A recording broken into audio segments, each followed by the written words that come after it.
사랑하는 은혜와 진리 장로교 교우 여러분, 어젯밤도 평안하셨습니까? 오늘도 우리의 능력이 되시며 우리를 도우시는 창조주 하나님이 여러분의 삶과 동행하는 하루 되시기를 주님의 이름으로 축원합니다. 오늘 새벽에 만나 본문은 창세기 3장입니다. 그 중에 1절부터 7절을 제가 읽어드리겠습니다. 그런데 뱀은 여호와 하나님이 지으신 들짐승 중에 가장 간교하니라. 뱀이 여자에게 물어 이르되 하나님이 참으로 너희에게 동산 모든 나무의 열매를 먹지 말라 하시더냐. 여자가 뱀에게 말하되 동산 나무의 열매를 우리가 먹을 수 있으나 동산 중앙에 있는 나무의 열매는 하나님의 말씀에 너희는 먹지도 말고 만지지도 말라 너희가 죽을까 하노라 하셨느니라. 뱀이 여자에게 이르되 너희가 결코 죽지 아니하리라. 너희가 그것을 먹는 날에는 너희 눈이 밝아져 하나님과 같이 되어 선악을 알 줄 하나님이 아심이니라. 여자가 그 나무를 본즉 먹음직도 하고 보암직도 하고 지혜롭게 할 만큼 탐스럽기도 한 나무인지라. 여자가 그 열매를 따먹고 자기와 함께 있는 남편에게도 주매 그도 먹은지라. 이에 그들의 눈이 밝아져 자기들이 벗은 줄을 알고 무화과 나무 잎을 엮어 치마로 삼았더라. 창세기 3장은 인류 역사상 가장 안타깝고 가장 큰 영향을 끼친 사건이 기록되어 있는 장입니다. 바로 인간의 타락이 기록된 장이기 때문입니다. 사실 많은 사람들이 인간의 타락을 아담의 범죄 때문이라고 말합니다. 그러나 성경 어디에도 아담의 범죄함으로 모든 인류가 타락했다고 말하는 곳은 단 한 구절도 없습니다. 로마서 5장을 보면 바울은 한 사람으로 말미암아 죄가 세상에 들어왔으며 한 사람이 순종하지 아니하므로 많은 사람이 죄인이 되었다고 말하지 아담이라고 지정하지 않습니다. 오히려 디모데전서 2장 14절에서는 아담이 속은 것이 아니고 여자가 속아 죄에 빠졌다고 말합니다.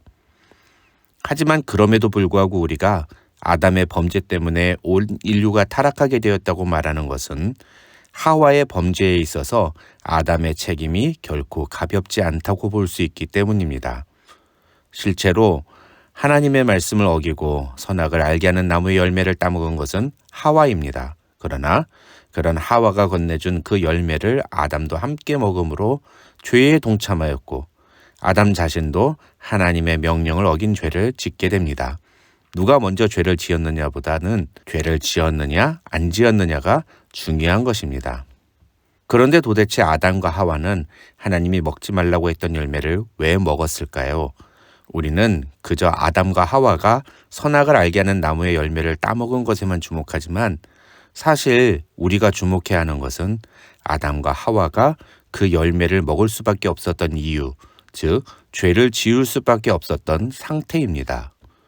첫째로 3절을 보시면 하와는 하나님이 참으로 너희에게 동산 모든 나무의 열매를 먹지 말라 하시더냐고 묻는 뱀의 질문에 동산 중앙에 있는 나무의 열매는 하나님의 말씀에 너희는 먹지도 말고 만지지도 말라 너희가 죽을까 하노라 하셨느니라고 대답합니다. 2장 17절을 보시면 하나님은 선악을 알게 하는 나무의 열매는 먹지 말라 네가 먹는 날에는 반드시 죽으리라고 말씀하셨는데 하와는 하나님이 말씀하신 것과 다르게 대답한 것입니다. 두 가지 면에서 다른 점이 발견이 되는데요. 첫째, 하나님은 먹지 말라고만 말씀하셨습니다. 그런데 하와는 먹지도 말고 만지지도 말라고 대답합니다. 하나님은 만지지 말라고는 말씀하지 않으셨습니다.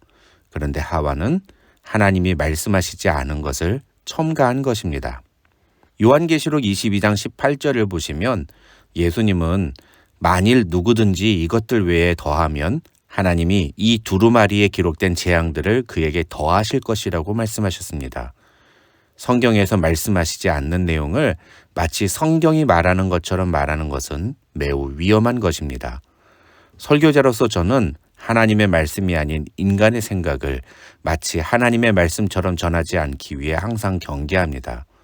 우리는 성경이 말씀하시는 대로 믿어야 하기 때문입니다. 우리가 천주교를 이단과 같은 위험한 존재로 경계하는 이유도 바로 그 때문입니다. 성경에서 말하지 않는 내용을 말하고 성경의 권위보다도 그것을 해석하는 교황의 권위를 더 중요하게 여기기 때문입니다. 그것이 오늘 본문에 나오는 하와의 모습과 같은 것입니다. 둘째로 하와는 하나님이 말씀하신 것과 다르게 뱀에게 대답합니다.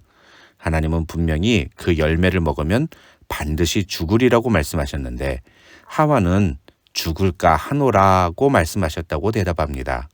하나님의 말씀은 죽을 것이라는 확실한 선언이었습니다. 그런데 하와는 그것을 염려와 걱정의 수준으로 격화시켜 버린 것입니다. 하나님의 말씀을 가볍게 여긴 것입니다. 오늘날 너무나 많은 사람들이 하나님의 경고의 말씀을 가볍게 여깁니다. 성경을 통해 하나님은 우리가 죄에 대하여 얼마나 단호한 자세를 취해야 하는지에 대해 분명히 말씀하셨습니다. 또한 하나님을 그 마음의 중심에 모시지 않고 하나님 대신에 다른 어떤 것을 두면 결국은 그것으로 인해 인간은 멸망을 당할 것이라고 말씀하셨습니다. 우리는 그렇게 마음 중심에 하나님이 아닌 것을 두는 행위를 우상 숭배라고 말합니다. 그런데 오늘날 많은 사람들이 버젓이 마음 중심에 하나님이 아닌 다른 것을 둡니다. 그러면서 하나님은 우리를 사랑하셔서 우리가 어떤 모습이든지 그 모습 그대로 우리를 받아주시고 용납하시며 사랑하신다고 말합니다. 마음 중심에는 여전히 하나님이 아닌 다른 것을 두면서도 하나님의 말씀을 가볍게 여기고 하나님이 말씀하신 것과 다른 것을 말하는 모습을 볼 수 있습니다. 바로 오늘 하와가 범죄하는 모습이 그런 모습이라는 사실을, 그리고 그 결과가 얼마나 엄청나고 비극적인지를 우리는 오늘 말씀을 통해 깨달아야 합니다. 그런데 이런 하와의 모습만큼이나 아담에게서도 심각한 문제점이 발견됩니다. 아담의 문제점도 두 가지로 정리가 가능합니다. 첫 번째 아담의 문제점은 자신의 아내인 하와에게 하나님께서 말씀하신 것을 정확하게 말해주지 않은 것입니다. 앞서 말씀드린 것처럼 하와는 하나님이 아담에게 말씀하셨던 경고와 금지의 말씀들을 제대로 알지 못했습니다. 그런데 2장을 보시면 하나님이 아담에게 선악을 알게 하는 나무의 열매를 먹지 말라고 말씀하신 것이 하와를 창조하신 것보다 먼저 기록되어 있습니다. 그 말은 하나님이 아담에게 선악을 알게 하는 나무의 열매를 먹지 말라고 금지하신 말씀을 하와는 듣지 못했을 수 있다고 볼 수 있다는 것입니다. 물론 그렇다고 해서 앞에서 말씀드렸던 하와의 잘못이 모두 무효가 되는 것은 아닙니다. 하와의 말에 근거해 보면 분명히 아담은 하와에게 하나님이 선악을 알게 하는 나무의 열매를 먹지 말라고 하신 말씀을 전했던 것 같습니다. 그런데 문제는 하와가 제대로 알지 못했다는 겁니다. 그리고 이 문제의 책임을 좀 더 엄격하게 따져본다면 하와에게 하나님의 말씀을 제대로 전달하지 못한 아담의 책임이 결코 작지 않다고 할 수 있다는 것입니다. 물론 아담은 하와에게 제대로 전했는데 하와가 자기 마음대로 뱀에게 하나님의 말씀을 잘못 전했을 수도 있습니다. 그러나 3장을 가만히 보면 뱀이 하와에게 질문할 때 그 옆에 아담도 함께 있었다고 볼 수 있습니다. 그렇기 때문에 자신의 아내인 하와가 뱀에게 하나님이 하신 말씀을 잘못 말했을 때 아담은 그것을 바로 고쳐주었어야 했습니다. 그렇게 해서라도 아담은 하와가 하나님의 말씀을 바르게 알고 있도록 도와주었어야 했습니다.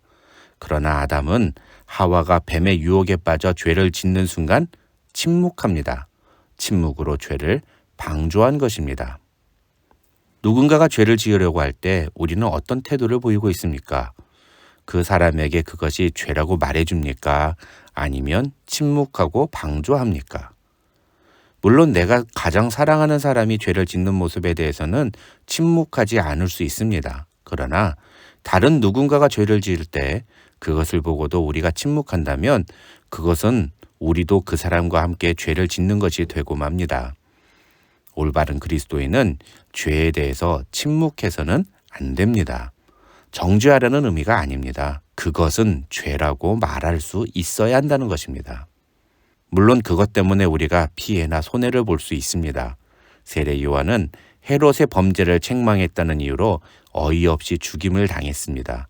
이런 결과 때문에 우리도 죄를 보고서 침묵하고 모른 척 할 때가 있습니다.